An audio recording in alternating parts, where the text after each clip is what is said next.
Isinama sa panalangin sa mga misa sa Quiapo Church ang namayapang si Pope Francis. Ang ilang nagsimba, ikinuwento naman ang pagkakataong makaharap ang Santo Papa na bumisita sa bansa noong 2015. Para bigyan ng mukha ang balita, may live report mula sa Quiapo. Si Mobile Journal Ivan Tarinque. Ivan. Fox J, sunod-sunod na misa ang idinaos sa Minor Basilica and National Shrine of Jesus Nazareno o Quiapo Church kasama sa kanilang panalangin ang namayapang lider ng simbahang Katolika na si Pope Francis.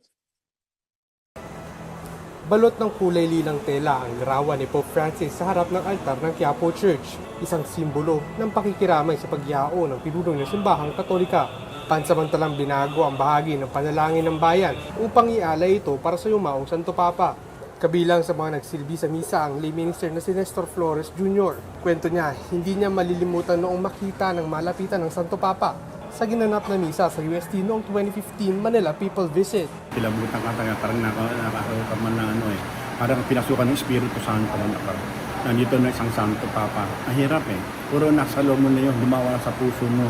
Ang dating miyembro ng Knights of Columbus na si Jamie Opto, isa rin sa mapalad na nakaharap ng Santo Papa noong 2015. Bilang taong simbahan, tila nawalan daw ng ama ang pakiramdam nila nang mabalitaang pumanaw na si Lolo Kiko. Ang magandang alaala raw nito na hindi niya malilimutan, ang pagiging mahabagin, may malasakit sa kapwa.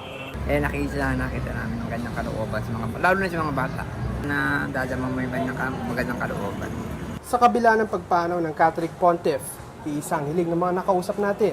Sana yung mga tao po hindi po mawalan ng pananampalataya sa Panginoon kahit wala na po si Pope Francis.